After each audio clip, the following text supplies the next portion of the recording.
والصلاة والسلام على سيدنا ونبينا حبيب قلوبنا وطبيب نفوسنا العربي الهاشمي أبو القاسم محمد.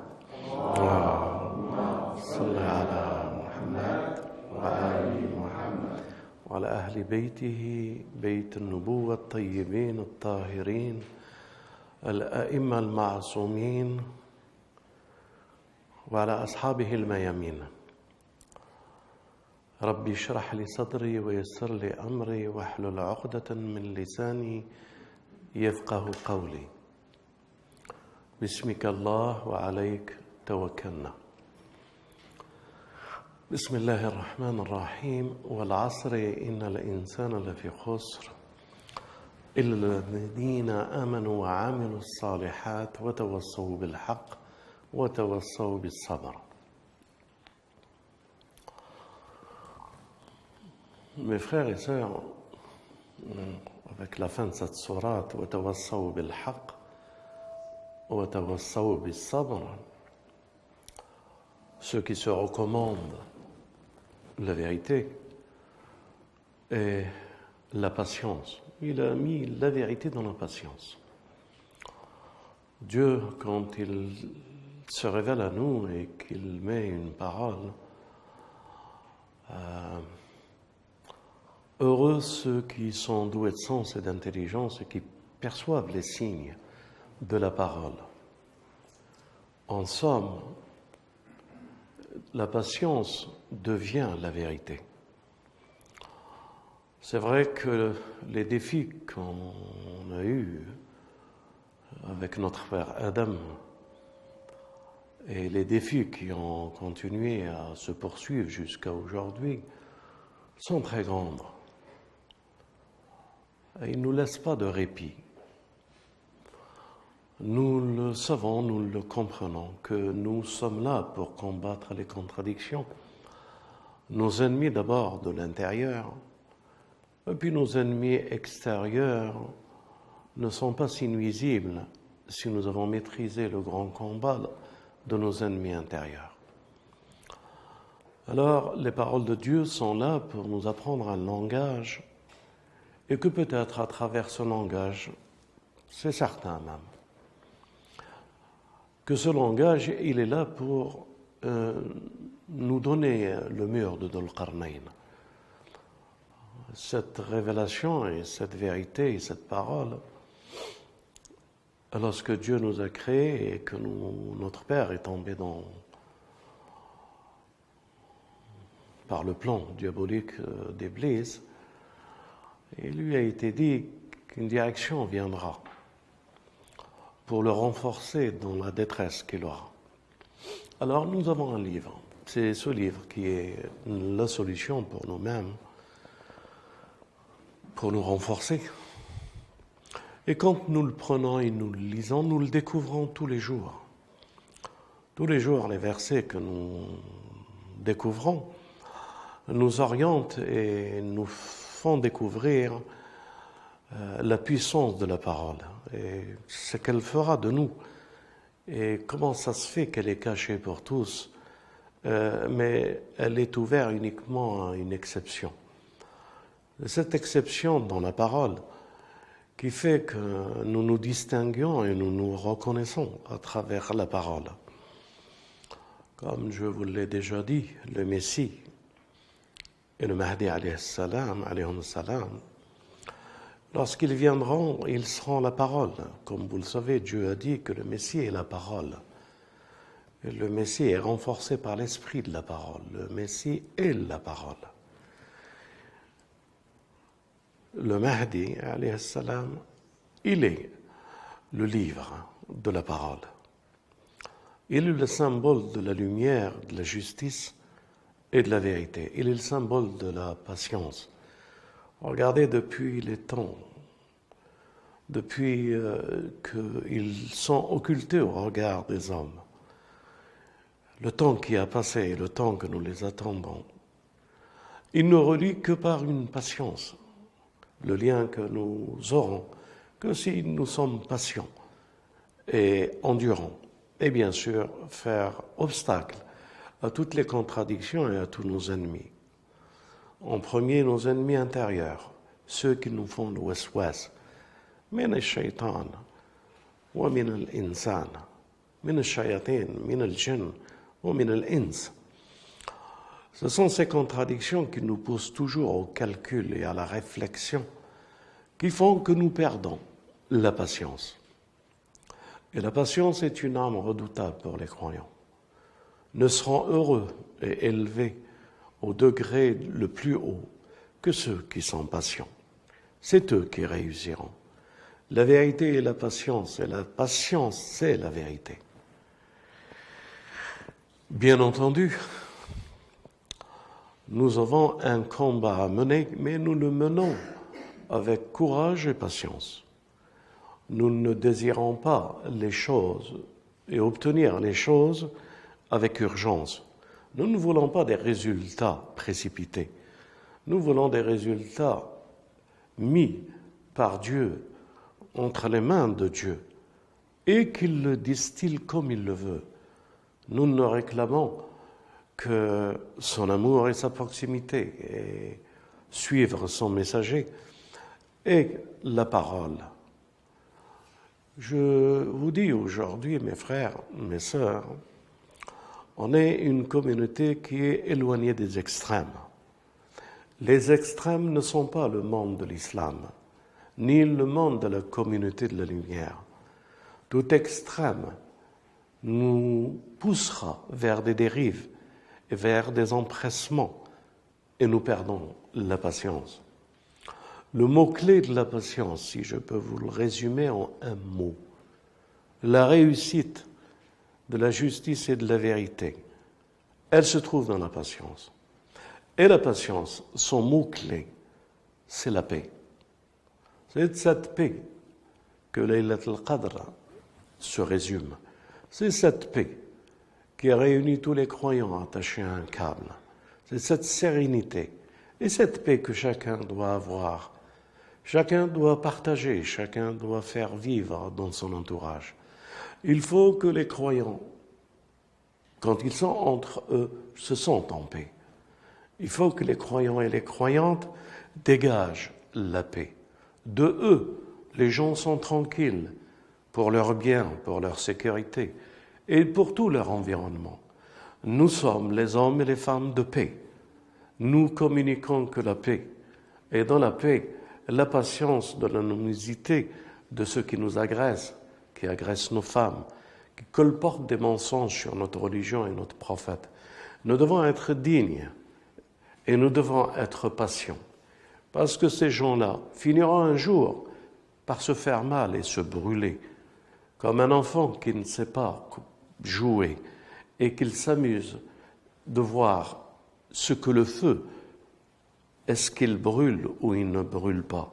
La voie que nos politiques suivent et qu'ils distillent toutes ces animosités entre les citoyens ou entre la nation dans la nation ne fera que les brûler un jour.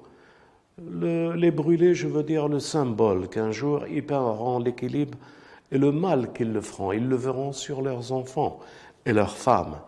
Parce que plus on est dur, plus on est méchant, plus on est extrême, nous finirons tous par devenir ce que nous sommes et nos enfants en récolteront les germes de notre méchanceté ou de notre dérive.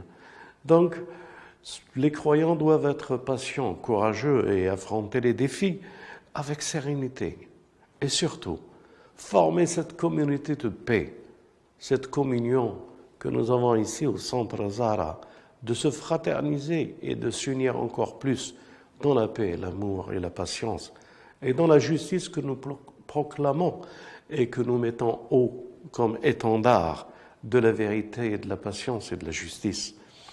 Mes frères et sœurs, il y a tant de domaines dans la spiritualité qui nous fait comprendre qu'à un moment donné, de dire sincèrement « La hawla wa la quwwata illa billah » il n'y a de puissance et de force qu'en Dieu. Il n'y a rien qui peut arriver aux croyants s'ils suivent la parole, s'ils ont compris la parole. La parole est quelque chose qui nous façonne, qui fait de nous des gens qui ont saisi le sens de la parole. La parole est une sécurité, est une barrière. Et notre force et notre puissance se trouvent dans sa parole. Il ne nous l'a pas communiqué pour nous affaiblir ou pour que nous soyons inférieurs. Au contraire, il nous l'a communiqué pour nous dire « Vous êtes ma meilleure communauté que j'ai fait surgir aux hommes. Vous dites ce qui est juste et convenable et vous interdisez ce qui est mal et vous croyez en moi. » Tels sont les versets clairs dans la puissance des mots doivent nous donner une sérénité et une paix. Cette sérénité et cette paix, vous devez la trouver dans votre âme. Ne calculez plus. N'essayez pas d'extrapoler dans les réflexions que vous avez et chacun dans le monde où il s'est construit. Débarrassez-vous de ça. Faites confiance en Dieu. Dieu construira votre âme, il l'apaisera. Et elle deviendra cette âme pacifiée et elle retournera vers son Seigneur. Elle retournera parmi ses fidèles serviteurs. Elle rentrera dans son paradis. La paix, mes frères, je vous dis aujourd'hui, la paix. Je vous déclare la paix. Je vous invite à la paix. Je vous invite à ce que vous maîtrisiez la paix quand tous les shayatines deviennent nos ennemis. Nous devons être sereins parce qu'il y a lui qu'il s'est donné le nom, la paix, salam. Lui régnera comme toujours et il éprouvera comme il veut et il élèvera comme il veut. Faisons-lui confiance, laissons-nous guider par lui. Ne cherchons pas à outrepasser sa volonté et ces moments où il nous fait passer. Tous nos imams, tous les prophètes ont vécu ce que nous vivons ici en France, et encore avec beaucoup plus de dureté. Aujourd'hui, nous avons la bénédiction que les visages se découvrent, ou les voiles, ou je ne sais pas comment le dire, apparaissent telles qu'elles sont.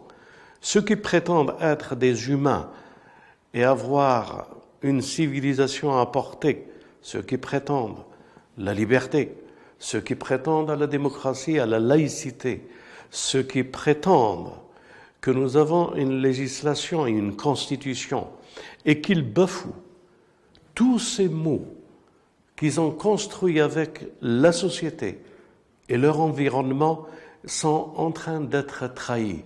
Ils se trahissent parce qu'ils ont l'impression que le monde leur échappe et qu'ils ne le contrôlent plus. Est-il possible d'attaquer nos femmes? Oui, parce qu'Iblis l'a attaqué et c'est par elle que l'homme est tombé. Donc, Dajjal doit attaquer nos femmes. Mais soyez fortes, fidèles à vous-même, soyez patientes. Ne répondez pas aux insultes si vous les subissez. Détournez votre regard de toute cette méchanceté. Ne vous affaiblissez pas parce qu'on pense de vous ce qu'il pense. Soyez heureuse. Iblis pense de vous comme ça, vous devez être plus que heureuse et patiente. Et ainsi, vous recevrez votre récompense. Quant aux frères, soyez dignes dans tout le message que nous avons. Nous devons protéger notre famille, nos familles. Nous devons réfléchir à nos familles. Nous devons les éduquer bien. Nous devons leur inspirer que seule la volonté de la foi de l'islam est la réalité. C'est de notre faute. C'est parce que nous les avons mal élevés, nos femmes et nos enfants. Parce qu'ils nous ont mal élevés, ceux qui nous ont précédés. Ils pensaient que la réussite de ce monde, c'est un métier. Ils ont raison et ils ont tort. Ils ont pensé que nous devons penser comme eux, c'est-à-dire occuper des strapontins dans les universités et avoir comme objectif uniquement une réussite personnelle et sociale. C'est ça l'erreur des musulmans. Ils n'ont pas eu l'islam comme objectif. C'est ça l'erreur. Et c'est cette erreur que nous sommes en train de payer comme les Banu Israël, ils l'ont payé et ils le payent. C'est cette erreur de détourner que nous sommes des témoins et que Dieu nous a choisis uniquement pour lui. Il ne nous a pas choisis pour le monde. Bien entendu qu'il nous a choisis et il nous a donné le moyen de se développer, de mettre les infrastructures pour le confort de tous, de mettre les richesses à la disposition de tous, de mettre la justice sociale à la disposition de tous, de mettre de l'ordre dans la cité, dans la nation. Et il est à chacun d'entre nous d'avoir la réflexion et de participer à cet ordre. Et nous sommes, nous les hommes, responsables. Nous devons communiquer, souffler l'esprit qu'il n'y a rien d'autre que l'islam. Tout le reste n'est qu'éphémère. Vous les verrez, ces despotes, s'élire mutuellement et tomber et rejetés par leur société et insultés et mis au banc des accusés. Vous les verrez se partager les pouvoirs, mais le payer après. Vous les verrez, toute cette course frénétique dans les débats et les télévisions qui mettent pour insulter se retournera contre eux, car ils sèment le mal. Et ne vous en faites pas. Quiconque sème le mal le récoltera. Ne vous en faites pas. Dieu est notre garant. Il nous défendra contre nos ennemis. Et si nous laissons à Dieu le soin de régler le problème que nous avons avec nos ennemis, qu'il se prépare à la terreur.